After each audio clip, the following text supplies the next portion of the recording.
Hi everyone, welcome back to Haftarah Halfhour with me, Jason from Spiritualbabies.net, and Rabbi Joshua Neely. Today we're going to look at something that's kind of, next year we probably won't be doing this at the same time. You'll be looking at something that we've already recorded, but you can find now on YouTube the Haftarah portion for this week, which would be the Haftarah portion for Noach, has been replaced by Isaiah 66 because it's Rosh Chodesh, which I'm going to make sure in a minute that I'm saying properly. But first, let's welcome back Rabbi Neely. Good to be back, Jason. So it's Rosh Chodesh. Are you going to give us an insight into that in a moment? First, we're going to acknowledge that this is a different Torah portion to what we would be reading this cycle last year and next year. Exactly right. So, Rosh Chodesh lines up with Shabbat occasionally because Shabbat is a solar system, that is to say a solar calendar system every 7 solar days, but Rosh Chodesh follows the lunar cycle, so they don't line up every single month on the same day. So for some days you get a Rosh Chodesh on Shabbat, and for some days you get Rosh Chodesh the day after Shabbat, and there's a special Haftarah for that as well. And some days Rosh Chodesh is just right in the middle of the week. And then on Shabbat you get an announcement that Rosh Chodesh is coming up. There are special blessings, we say, in anticipation of a new month, but no change to the actual liturgy. But for now, Rabbi Neely, can you give us an insight into what Rosh Chodesh is? So Rosh Chodesh is the beginning of a new month. And it comes at the beginning of the new moon. And the new moon means that it's the first sighting of the first sliver of the first crescent of the moon after the period of where the moon has gone dark. And so this is why we always have a Jewish calendar floating above us in the sky. If you look up at the moon and you see a full moon, then you know that it's the middle of the Jewish month. If you see half a moon, you know that it's a week in or 1 week left in the month, and then you can do the derivations of all the permutations in between to figure out what actual day you're on. But Rosh Chodesh was a celebration that we should celebrate the gift of a new month and the gift of this new time each and every month. And in the ancient world, it used to be celebrated with feasts and gatherings of families and a wonderful sort of activity, in addition to the changes that happened in the sacrificial service. In the modern time, although Rosh Chodesh is still marked by the celebration in the service by special readings, by special prayers, and by the singing of Hallel, the series of psalms that we sing on our celebratory events, it's not a big part of most people's lives. Most people don't have a big party every Rosh Chodesh. Most people don't have a big feast every Rosh Chodesh. And it has not, it doesn't capture the same amount of intention as it used to, which is a bit of a shame, because it's a very nice gift to have this extra bonus day once a month, but it is what it is. This Haftarah we're going to be talking about, we're talking through Isaiah 66. It's Isaiah 66, 1 through 24. So this is the Torah portion, boys and girls. If you can, press pause now and read through Isaiah 66, 1 through 24 ahead of time, so you have some kind of context of where we're going. And it's very easy to find, by the way. Just flip to the end of the book of Isaiah and turn back a few pages. All right, brilliant. Okay, handy hint. And so if you've got comments after you've listened to the program or questions, please leave them below. And as we publish the videos, we'll maybe be able to do kind of a commentary, or we can come back and answer some of your questions. That'd be good. Okay, Isaiah 66, 1 through 24. Thus said the Lord, the heaven is my throne, and the earth is my footstool. Where could you build a house for me? What place could serve as my abode? All this was made by my hand, and thus came into being, declares the Lord. powerful start, isn't it? I can already see the connection between a new cycle and maybe looking at it as a new chance, a new creation, and here we've got God proclaiming that everything is made through my hand. But why talk about where could you build a house for me? Is this God saying that He can't be collected or contained? Contained is probably the right way to put it. What Isaiah is trying to convey here on behalf of God is to break what was I guess you could call it a soft form of idolatry. It wasn't the rampant idolatry, which Isaiah will be talking about later, but in the time of the temple, there were many people who saw the temple as being God's house, not metaphorically, but literally. It's that's God's address, and God is inside that place, and He's wonderful and big and magnificent in that place. But that's the extent of it.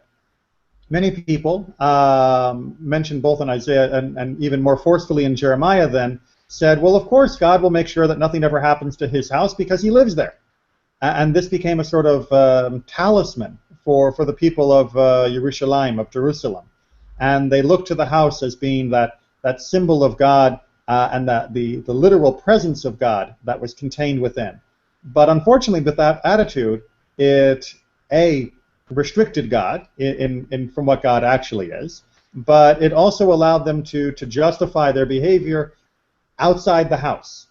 If you think of God as only in the space of that's spiritually defined, if it's God is only in the temple, God is only in the sanctuary of the synagogue, then when I go outside that precinct, when I leave the temple grounds, when I leave the sanctuary of a synagogue, God feels diminished in my life there, and that's bad in and of itself, and certainly a negative for me, but it also then is the groundwork for beginning to do whatever I feel like, because I'm no longer in the presence of God.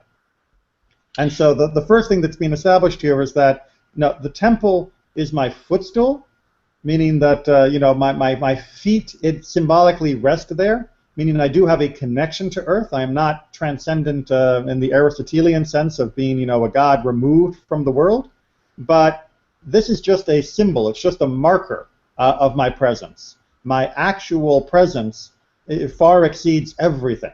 And therefore don't think I'm only bound by the walls of this building. But the second half of verse 2, which you perfectly stopped before you read to it, intimately ties in to why he's starting off this way. So if you want to read the next part of verse 2, yeah, sure. we're gonna get the kicker. Yet to such a one I look, to the poor and broken-hearted, who is concerned about my word. So this is what our sages call a perfect example of the difference between God and a king that is basar vadam, a king that is flesh and blood. A flesh and blood king, usually the more magnificent his palace, the more exalted and higher he is, the less likely he is to want to have anything to do with the lowly peasants, with the peons. Don't come near me, you smell bad. If you're really downtrodden, then someone else will take care of you. I want nothing to do with you. But what these first couple verses have done is said, God is more magnificent than anything you can possibly imagine, so much so that even what you see, this place marker of the beautiful temple, is but just a pin on the map of God's presence. And yet, despite God's transcendence and magnificence, He is there among the most lowly and the most ashamed and brokenhearted. So it is a very powerful contrast between God's greatness and God's personal connection to everyone, no matter where they are in their life. That must have been really wonderful for people to read who had nothing. It starts off hearing about this amazing, creator whose very feet are on the earth, and he's everywhere and is in heaven. He created everything, and he utterly cares about the people who have nothing. That's such a wonderful message. Absolutely, and a reminder that in context that this prophecy for Isaiah was considered to be especially powerful for the Jewish exiles in Babylon, for those that had seen the temple destroyed. those that were now living with nothing. It reminded them that although the temple was destroyed and they were no longer in Jerusalem, that they still had a connection to God. And, of course, most powerfully, that God cares about all that are in a state of such desperation. Verse 3, the poetry is just so beautiful. What happens in verse 3 is we make a transition off the end of verse 2, which left the poor and brokenhearted, but it tagged on who are concerned with my word, meaning those that are still connected to God and Torah and to a life of goodness. And now that's going to be contrasted into verses 3 and 4 and so on. So we start off with the greatness of God, which is contrasted with the poorness of people who are brokenhearted, but the righteousness of the brokenhearted is now going to be contrasted with the less than righteous behavior of others. As for those who slaughter oxen and slay humans, who sacrifice sheep and immolate dogs, who present as oblation the blood of swine, who offer incense and worship false gods, just as they have chosen their ways, and take pleasure from their abominations, still I shall choose to mock them, to bring on them the very thing they dread. For I called, and none responded. I spoke, and none paid heed. They did what I deem evil, and chose what I do not want. That's quite hardcore. I've never heard of immolation of dogs ever in my life. Well, if you look at the parts of verse 3 in particular, what you'll see is a parallel back and forth between doing something that is generally considered okay or right in many circumstances within Jewish law, and then doing something that is absolutely horrible. So you slaughter oxen. Yeah, slaughtering oxen was a normal part of the sacrificial service. Killing humans? Not so much. Sacrificing sheep? Par for the course, normal sacrifices. Burning up dogs as some form of worship? No, not the kind of thing we do. Making an offering of the blood of pigs? Definitely out. Offering incense was considered one of the highest forms of service within the temple. And worshiping false gods is to be the antithesis of what was done in the temple. So there's this very interesting idea that you don't have to be 100% bad to be getting it wrong. That you could be doing all of the ritual things and going to the services and offering your sacrifices, but if the other stuff you're doing outside the temple is killing people and worshiping false idols, then you've got a problem. You've got a problem. And as God says, He's been calling out to them for hundreds of years. The prophets have come, given the message over and over and over again, and unfortunately, the vast majority continue to fail to hear the call, to continue with their ways. Hear the word of the Lord, you who are concerned about His word.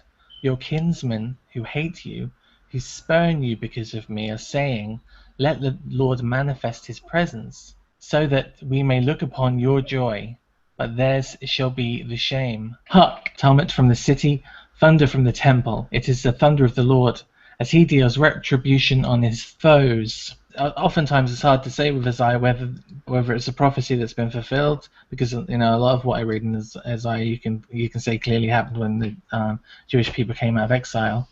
And some of it you wonder whether this is a messianic period of time. What would your perspective be on that verse? Gam v'gam, which means yes and yes, or both. So certainly there are many elements of this that are aimed squarely at the people who were exiled from Israel by the Babylonians and who were living in exile, and then those who returned, and meant to give them hope and strength. And as the first generation that would have really needed it in this way, it must have been incredibly powerful. But for those of us that have come thousands of years later, we can see that there are still echoes within this prophecy that are not quite fulfilled, especially as we get further in. The opening part here more so, but later on there are definite elements that we are still waiting for the full realization. And so I think it's a prophecy that was meant for both that generation as well as for every generation in anticipation since. Before she labored, she was delivered. Before her pangs came, she bore a son. Whoever heard the like, whoever witnessed such events, can a land pass through travail in a single day? Or is a nation born all at once, yet Zion travailed, and all at once bore her children? So obviously within the lifetimes of many people, we've seen this happen with the birth of Israel as a land. But this is a picture of pregnancy, right? This is kind of, the grit your teeth, you're about to have a child, but there it is already in your arms. Exactly. For the ancient world and biblical poetry, the image of giving birth was one of great trial, tribulation, and suffering. Remember, this is before an epidural or any other modern pain relief, but also great joy mixed in at the same time, because you had a child. And what's being emphasized here is that we anticipate the rebirth of our people. We anticipate the rebirth of our country. But that anticipation is mixed a little bit with a worry about what labor will be like. The same way that a woman who's pregnant might be eagerly anticipating having a baby, but is probably not eagerly anticipating going through labor. That I'm sure is not a joyful expectation. And what God is saying here is that the labor doesn't have to be as bad as you might think it is. The birth can come almost without many labor pangs, because surely that is the way God can make it happen.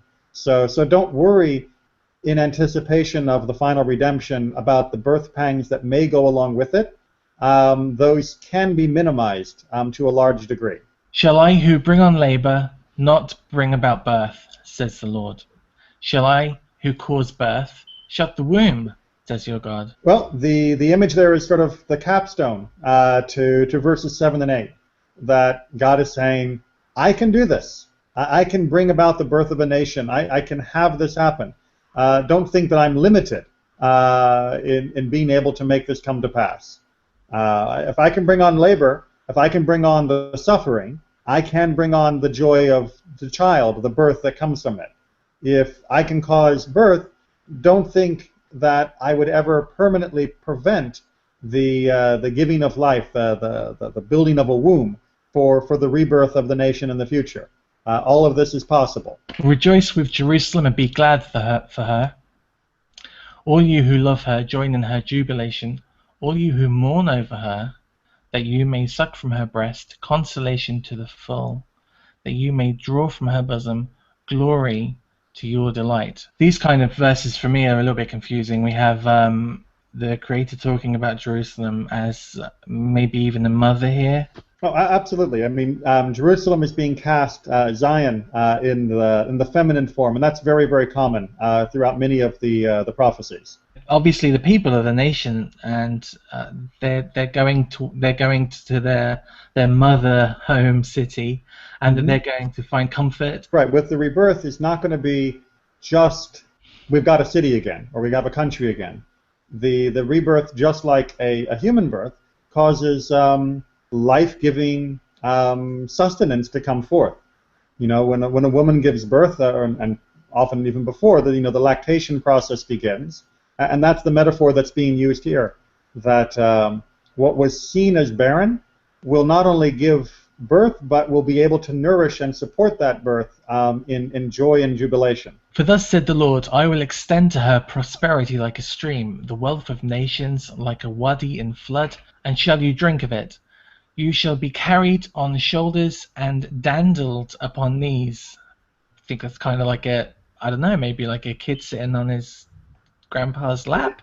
It's exactly, although I wouldn't say grandpa, once you read verse 13. All right. Oh, fair enough. Okay. As a mother comforts her son, so I will comfort you. You shall find comfort in Jerusalem.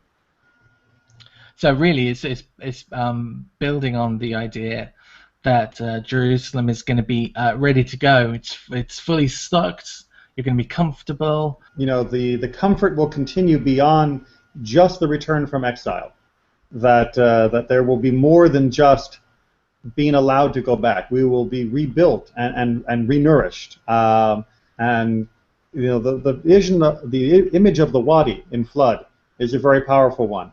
A wadi is a river valley that is normally dry, but during the rainy seasons it fills up with water and floods in a torrent. And if you went there in the wrong time of year, you would never imagine that this was a place that would have life or have water. And if you go at the right time of year, suddenly there's water and life everywhere, almost seemingly out of nowhere.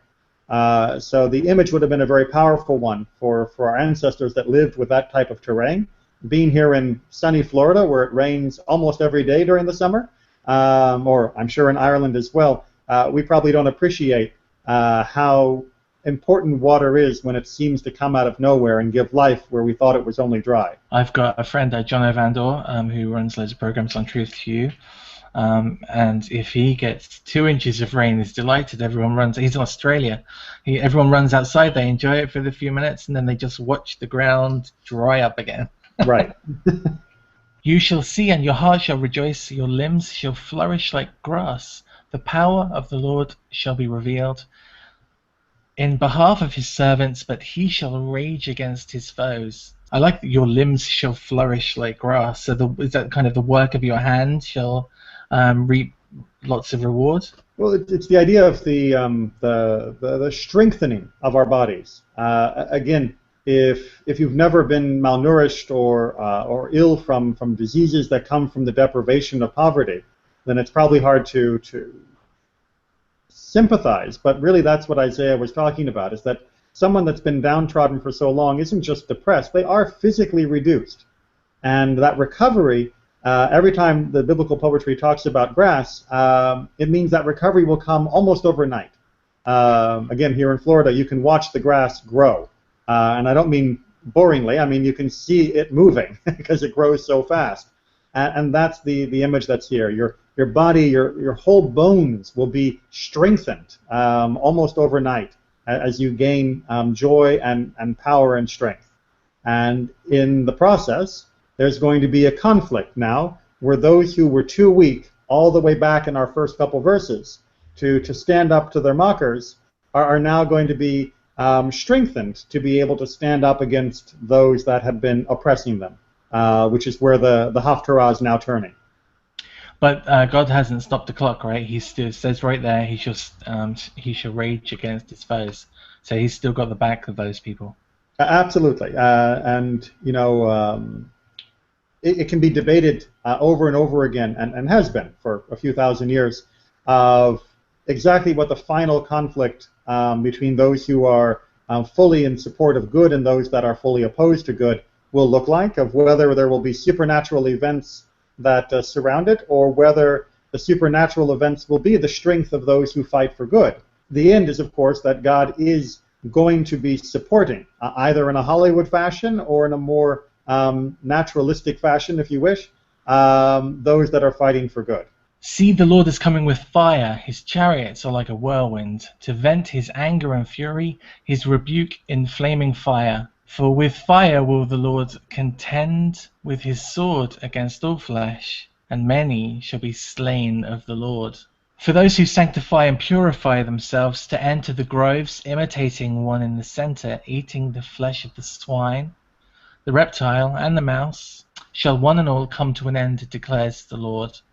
For I know their deeds and their purposes. So again, he's talking about the other group that isn't keeping the Torah, isn't keeping the dietary laws, is worshipping these false idols. Right. It's a little hard for us to know exactly what forms of idolatry and their practices were common in the times of Isaiah. Why these people were going into these wooded areas, exactly what they were doing, imitating the one in the center, whatever that really meant. But certainly what is being described here is idolatrous activities. We do hear about bowing down to every tall tree. Well, so that maybe it's a connection if anyone's got. Definitely. Yeah. I mean, the trees for many of the idolatrous cults were very important symbols, just like mountains were for some other cultures or rivers. And eating of different animals as part of pagan rites was very typical. We just don't know exactly which pagan religion this was and what they were hoping to accomplish, but we do know that whatever they were hoping to accomplish, it wasn't a worthwhile goal. The time has come to gather all the nations and tongues. They shall come and behold my glory. I will set a sign among them and send from them survivors to the nations, to Tarshish, Pul, and Lud, that draw the bow, to to Jubal, Javan, and the distant coasts that have never heard my name, nor beheld my glory. Do we know what the sign is? No, that would make life easy. Okay. No, the idea here is that there will be an indisputable recognition among all the nations of the world that God is God, and that we all share a connection, and as we're going to see, we all share a portion in our worship and connection to God. And so I'm reminded of Jeremiah 31 here, then, where the whole world shall know the name of God. Absolutely, or in Zechariah as well. That on that day, God will be one, and His name will be one. And obviously, as our commentators say, it's not as though God isn't one now. It's not as though God's name isn't one now. It's that God will be acknowledged as one by the entirety of the world, and we will understand that we all connect to the same God. And this notion of people being brought in from all of the other nations is unusual, because much of the prophecies that Isaiah gives tend to dwell on the ingathering of the Jewish exiles. But what's being discussed here is an ingathering of people of all nations, of all types. It's not merely a restoration of Israel, but it's a true redemption of the entire world, which is, as we discussed earlier, one of the reasons why this Haftarah, at least this portion, is seen as having been unfulfilled as of the current day, because it's unfortunate that it's not as though the whole world has recognized this truth. And out of all nations, says the Lord, they shall bring all your brothers on horses, in chariots and drays, on mules and dromedaries, to Jerusalem, my holy mountain, as an offering to the Lord, just as the Israelites bring an offering in a pure vessel to the house of the Lord. And from them likewise I will take some to be Levitical priests, says the Lord. That's very interesting as well. Yes. Is it insinuating that at this point we won't know who the Levitical priests are, and that God's going to make some divine choice? Or are we going to know, and God's going to pick some of them to fulfill the role? Yes and yes is probably the best way to answer that. So there's definitely the teachings within the Talmud that by the end of the days we won't have 100% certainty of who is a Kohen and who is a Levi, absolutely, and yet it will still somehow be made known unequivocally who is and who is not. But there's also a more radical notion that's being mentioned here, that even from among the non-Jews, there will be people that will be Kohanim, that will be priests to God, and that service of God is not going to be exclusively a Jewish activity, but that all nations will serve God in the end of days. We read that elsewhere in Isaiah, don't we? Yes, we do. For as the new heaven and the new earth, which I will make, shall endure by my will, declares the Lord, so shall your seed and your name endure. And the new moon after the new moon, and Shabbat after Shabbat, all flesh shall come to worship me, says the Lord. Again, tying in with the new moon. This is the most explicit reference of why this Haftarah was chosen, because of the mentioning of Rosh Chodesh there in verse 23. But it's meant to be a sign of eternity, that unlike the previous acts of redemption, this one will stick. This one will be permanent, and there won't be any recidivism where the nations or the Israelites go back against God. But in this case, it will be consistently good till the end of time. They shall go out and graze on the corpses of the men who rebelled against me. Their worms shall not die, nor their fire be quenched. They shall be a horror to all flesh. Well, it doesn't necessarily mean that literally, but what it is, I think, trying to convey is the notion of visiting the monuments of those who died in pursuit of evil. The same way that we would still go and visit the gas chambers of Auschwitz, or see war monuments or preserved ruins from areas that were overtaken by catastrophe and war. Throughout Europe and other parts of the world after wars, not everything is always rebuilt, but often, one or two of the major areas of devastation will be left as they were after the war. so that people can return and look upon what war brought as a reminder. Whether or not the people would, if the people would actually be lying there dead, no, that's not going to be eternal corpseification of these people. But there will be an eternal reminder of the ultimate folly of fighting for the side of evil and the pain and suffering that it brings. Their worms shall not die. I think what they're really just talking about here is just the end of all flesh. You know, when something dies, it is consumed by worms, and after a while that stops. You know, after a while the corpse turns into a skeleton if left alone, and it's not quite as horrific to see. You know, ironically, you know, a relatively new body is a much more stomach-churning experience than a body that has been fully reduced in which the worms are gone. And this is saying that visceral reaction to the destruction and the evil of those that fought against the side of good will continue, that we will still have a palpable sense of how bad these people were. That even in the full face of what God was trying to do for the world and the goodness God was trying to bring, that they still chose to ally themselves with evil. That full understanding of how bad that is will never go away. There's a preservation of the horror. And look, these days we become very desensitized very quickly. But I should point out that although that is the final verse, verse 24, in the public reading of the Haftarah in the synagogue, we don't stop there. We go back and repeat verse 23. There is a general rule in Jewish law that you never finish a Haftarah on a negative verse, on a verse that ends with a bitter or a sad tone, but always go back to the last but one verse that has a more positive or uplifting message. And this is one of the examples of that. So let's do that then.